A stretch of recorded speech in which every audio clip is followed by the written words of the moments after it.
আরে আরে আরে, ভাবি সব কি করছে? না, এইভাবে আর কতদিন? আমার বড় ভাইকে এইভাবে ভাবি ঠকিয়ে যাচ্ছে। আমার বড় ভাইয়ের বেডরুমে এই পরপুরুষকে নিয়ে প্রত্যেকটা দিন কি সমস্ত কাজ যে করতেছে। না, এসব আর সহ্য করা যায় না। কি করি? হুম, হ্যাঁ, আইডিয়া পেয়েছি। আজকে আমি আমার ভাইকে জানাবোই জানাবো। হ্যাঁ।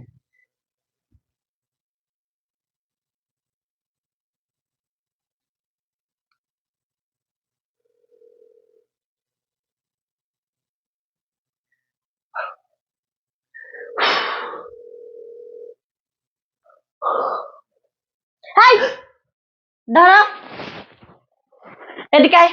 আয় বলছি। এই, তুই আমার রুমে কি করছিস? তোকে না আমি কতবার নিষেধ করেছি, আমার পারমিশন ছাড়া আমার বেডরুমে ঢুকবি না। তোর সাহস হলো কি করে? আসলে ভাবি, আমার তো সব কাজ শেষ হয়ে গেছে। এর জন্য আর কোনো কাজ করতে হবে কিনা সেজন্য জিজ্ঞাসা করতে এসেছি। চুপ, একদম চুপ। ছোট মুখে বড় কথা। তোকে কতবার বলেছি আমি এই সময়টাতে ওর সাথে এখানে পার্সোনালি সময় কাটাই। তুই আমার রুমে এই টাইমে আসবি না। তারপরে তুই কেন আসলি? এই, তারপরেও তুই আমার রুমে কেন আসলি? বল। ভাবি, আপনি আমাকে মারছেন কেন? আমি তো কোনো দোষ করিনি। আমার তো সব কাজ শেষ। আমি তো কাজ শেষ করে আপনার কাছে আসছি। আমার অনেক ক্ষুধা লাগছে, এর জন্য বলবো। চুপ, একদম চুপ। এই, তোর এত খাই খাই কোথা থেকে আসে? তুই না কিছুক্ষণ আগে বাসি ভাত খেলি, এখনই এসে বলছিস ক্ষুধা লেগেছে। দুই একটা কাজ করেই ফাঁকি দিস, তাই না? এই, তোকে যে বলেছিলাম ওয়াশরুমে জমানো কাপড় চোপড় আছে, ওগুলা কি ধুয়েছিস? না ভাবি, আহ, আমার তো ক্ষুধা লাগছিল, এর জন্য। সাহস কি করে হলো আমার কাজ ফেলে তুই আগে খাবার খেতে এসেছিস?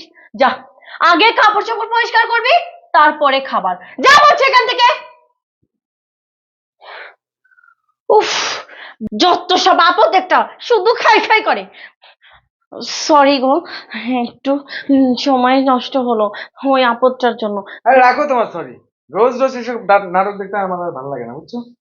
দেখো, আমারও কি ভালো লাগে এইসব করতে বলো? আমি তো চাই তোমাকে একান্তভাবে কিছুক্ষণ সময় দিতে, কিন্তু কি করব বলো? ওই যে একটা আপদ আছে আমার বাড়িতে, যখন তখন হুট করে চলে আসে। আমি কিছু করতেও পারি না, মার তো কম দেই না। আপদের মধ্যে তুমি থাকবা কেন? আচ্ছা তুমি আমাকে একটা কথা বলো তো, এভাবে আর কতদিন কাটাবো? তার থেকে বরং চলো আমরা বিয়ে করে অন্য কোথাও যাই। দেখো, বিয়ে তো করবোই। বিয়ে না করলে কি তোমার সাথে আমি সম্পর্ক করি বলো? তুমি তো জানো আমার স্বামীর অনেক সম্পত্তি। আমি না পারছি এই মুহূর্তকে ডিভোর্স দিতে, না পারছি সম্পত্তিগুলো আমার করে নিতে। আর কিছুদিন অপেক্ষা করো, সম্পত্তিগুলো আমার নামে করে নে, তারপর আমি আর তুমি বিয়ে করে সুখে দিন কাটাবো। এখন বেশি কথা না বলে এসো আমরা একটু সময় কাটাই। এই নূপুর! আরে, তুমি তুমি কখন আসলে? কেন? 2 ঘন্টা পরে আসলে কি তোদের পরকিয়া করতে সুবিধা হতো? না না, তুমি এসব কি বলছো? তুমি যা ভাবছো তা না। আসলে আমার চোখে কি একটা গিয়েছিল, তাই। আর ও ও তো আমার কাজিন হয়। এই, কাজিন হয়? কাজিন হয়?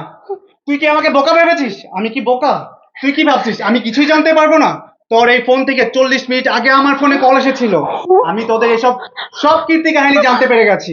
আরে, আমি তোর জন্য কি করিনি? দিনের পর দিন, মাসের পর মাস কষ্ট করে যাচ্ছি কার জন্য? শুধুমাত্র তোকে ভালো রাখার জন্য। আর তুই কি করেছিস? বাইরে থেকে আরেকটা ছেলেকে ডেকে নিয়ে এসে আমারই বেডরুমে পরকিয়া করছিস। তুই এত বড় বেইমানি আমার সাথে কি করে করলি?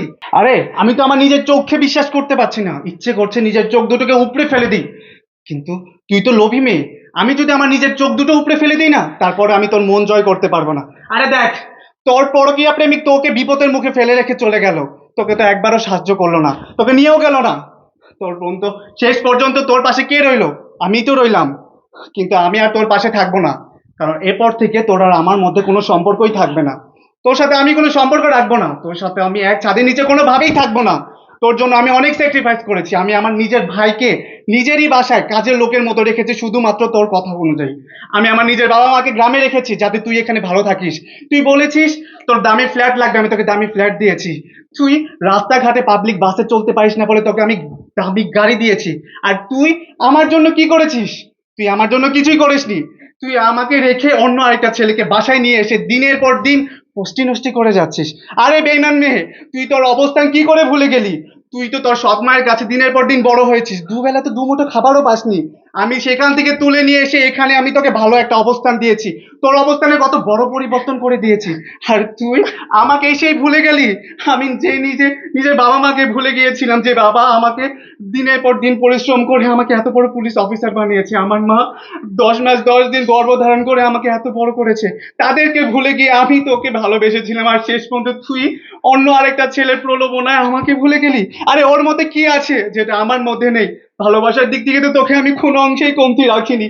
তুই যখন যা চেয়েছিস আমি তোকে তাই দিয়েছি, কিন্তু তুই কেন এমন আমার সাথে করলে আমি কিছুই বুঝতে পারছি না। তবে যা করেছিস একদম ভুল করেছিস, এই ভুলের কোনো ক্ষমা হয় না। আমি তোর সাথে কোনো সংসারই করব না। তুই এখন এই মুহূর্তে আমার বাসা থেকে বেরিয়ে যাবি, বেরিয়ে যা বলছি, বেরিয়ে যা। না, আমার ভুল হয়েছে। তুমি আমাকে ক্ষমা করে দাও, আমাকে বাড়ি থেকে বের করে দিও না।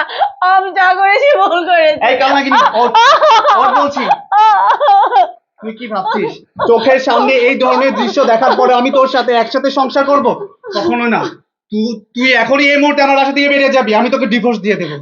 তোর সাথে আমার কোনো সম্পর্ক থাকবে না। আর তোর কাবিনের টাকা আমি সময় মতো পাঠিয়ে দেবো। না, তুই আমার বাসা আমাকে থেকে এখনই বেরিয়ে যা। সোজা কথায় যদি না বেরোস তাহলে কিন্তু আঙ্গুল টাকা করতে আমার টাইম লাগবে না। বেরো বলছি, বেরো।